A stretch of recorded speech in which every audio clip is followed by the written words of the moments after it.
If you're listening to this episode, I bet you're wondering what behaviors you're doing that keep you from getting your needs met and ending up in situationship after situationship. I got you. I've created a situationship quiz and I'm so excited about it. Take the quiz to discover more behaviors and more tips for navigating situationships, because I know you're in more than one right now. No judgment, boo-boo. I used to have 5 situationships at a time. Yes. So you're not alone. You can find the quiz at www.dontea.co/quiz. That's DONTEA.co/quiz. I'll drop it in the show notes as well. Okay, back to the episode.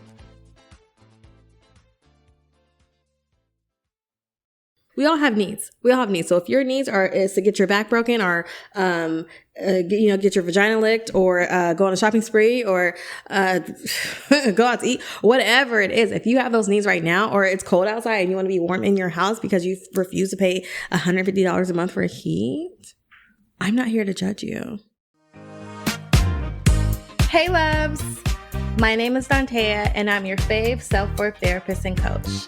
And this is my show, Situationship. This show is about getting out of toxic situationships that go beyond partners to family and friends and everything in between, to living a life of joy and self-worth. Okay, let's get into it.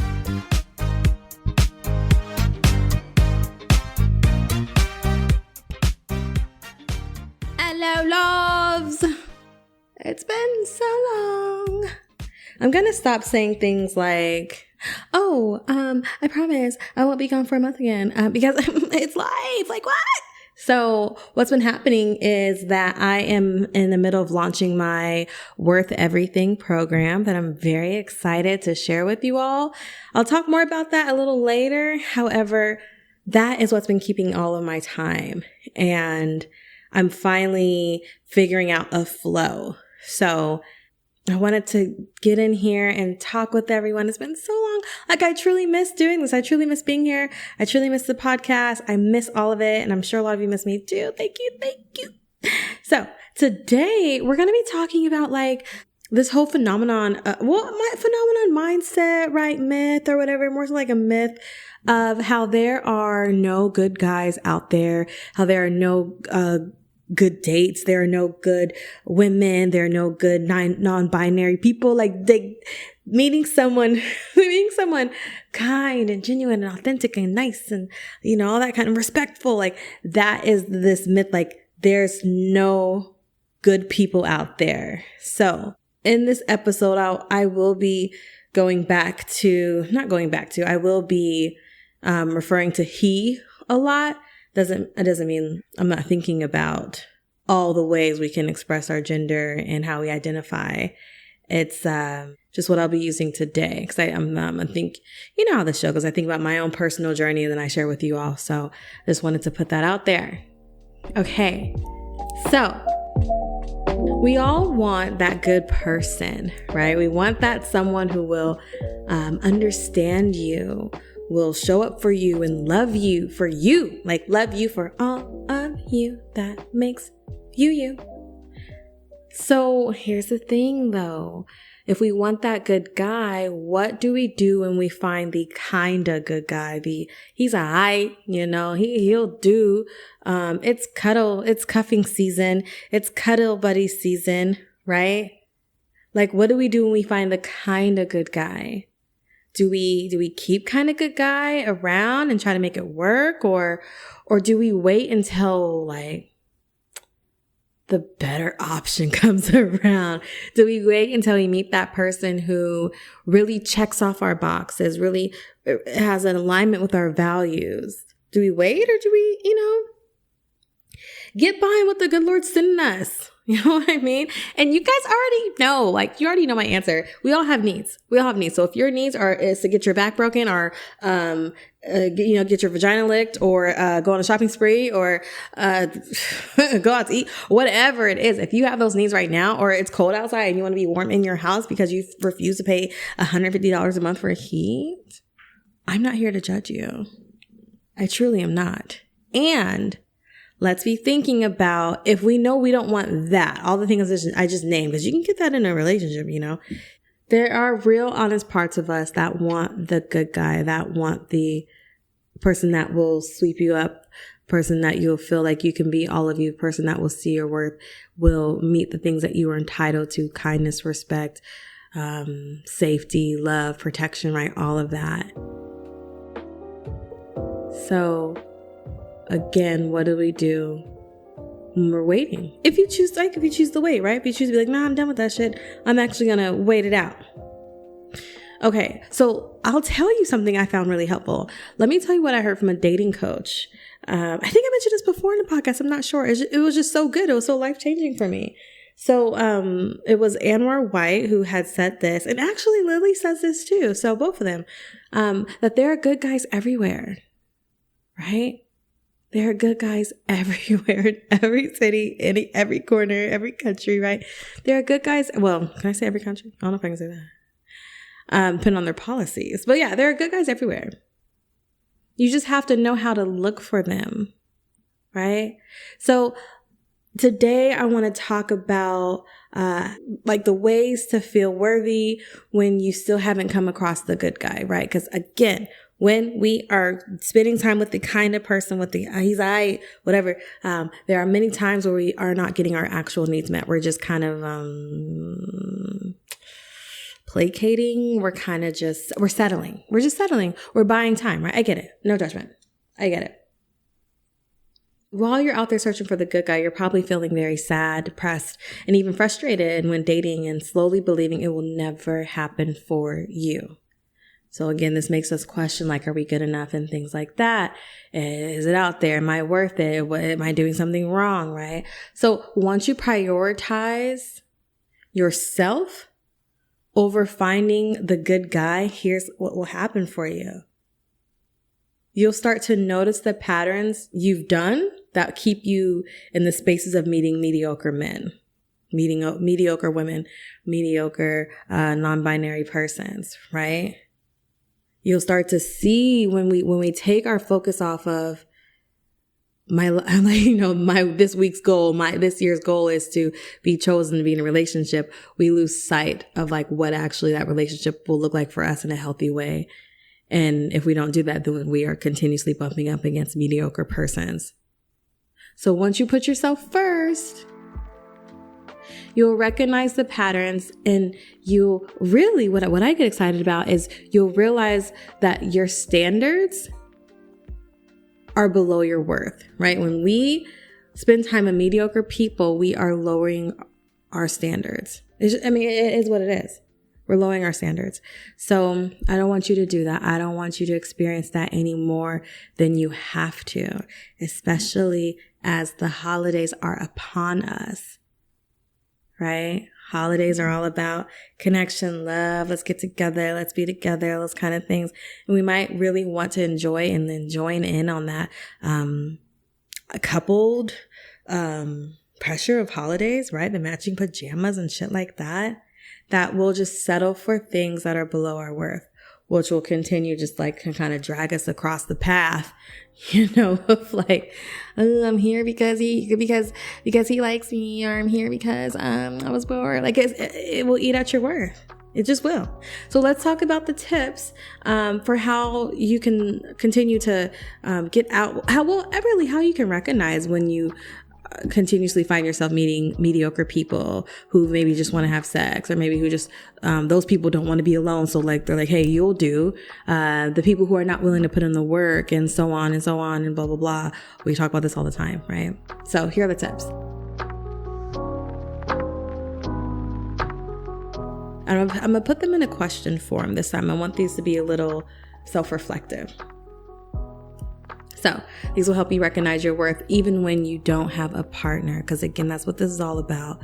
How can we feel worthy when we're not coupled? All right. And honestly, these are the things I do for myself. I have done for myself, right? So tip number 1, ask yourself, what makes you believe you deserve mediocre? Mediocrity? I think I said the word right.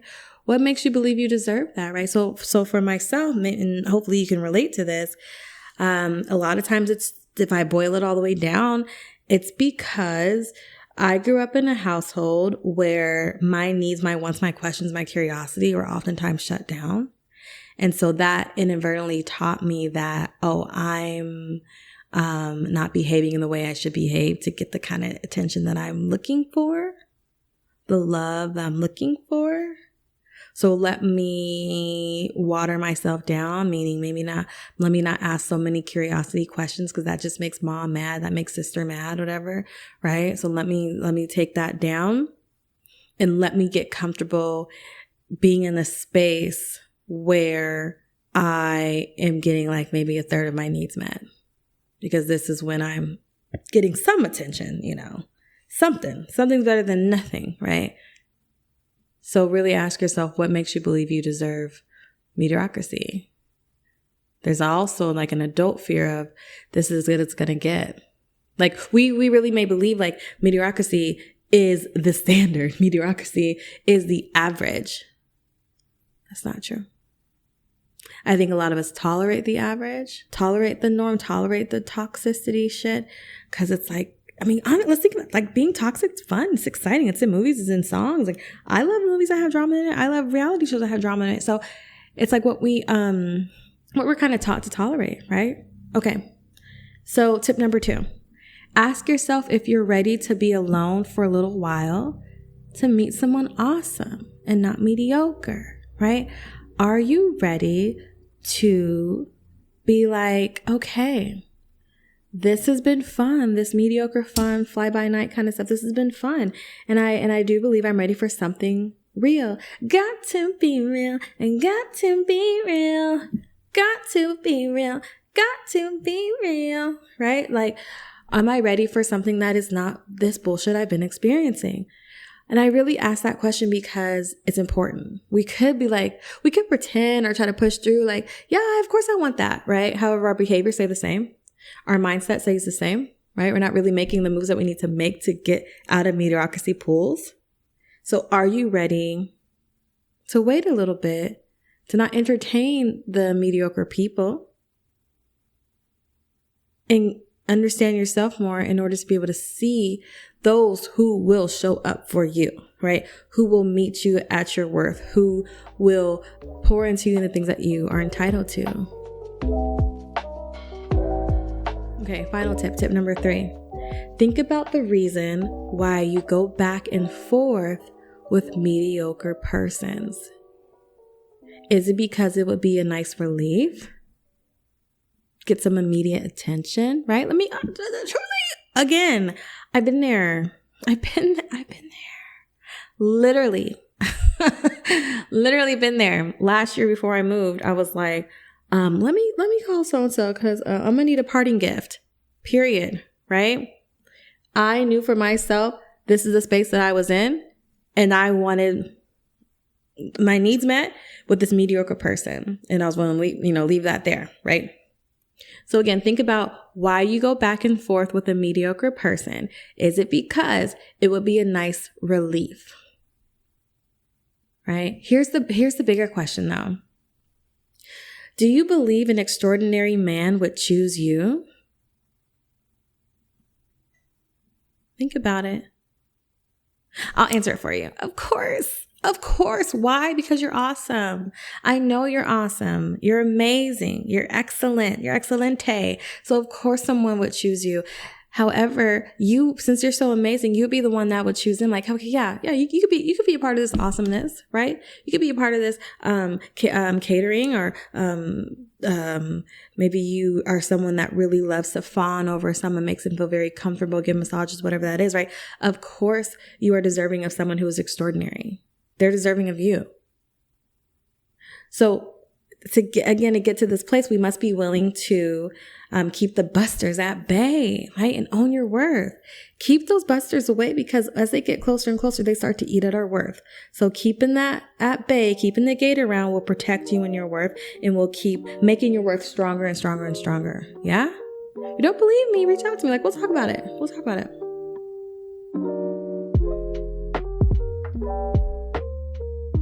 So your worth will continue to lead you to this beautiful single life, right? Then followed by an awesome, fantastic partner who you get to choose, not the other way around. Your single, beautiful life is happening now. Your worth is expanding now, right? Not when you're in a relationship. So if you really want to continue to really, this is your time to really work on not believing this myth that without a man, I'm not worthy or all that kind of bullshit, right?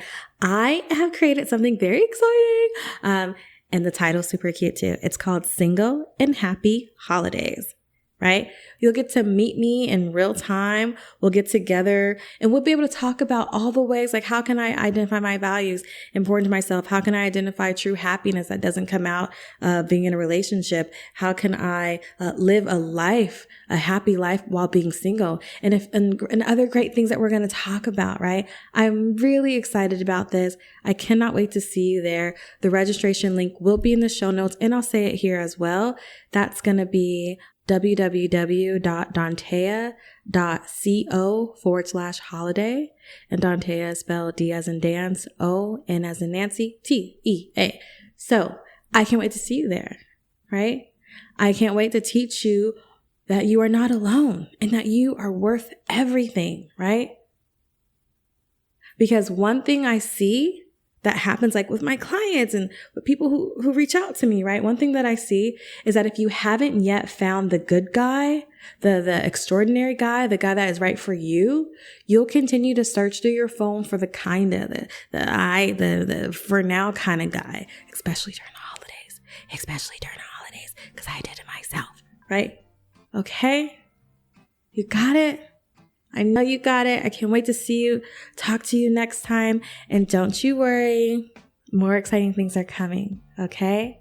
Love you. Talk to you next time. You got this. Bye. Thank you for listening to the show, loves. This show was produced by Mackenzie Mazzell and me, Dantea. If you got a question you'd like me to answer, which I know you do, please send it to dantea@soireesandtherapy.com. That's SOIREES for soirees. When you do that, the answer might just become an episode, and I would love to keep talking about your question. Want to work with me? The link is in the show notes. I'll see you there, and I'll see you in the next episode. Okay.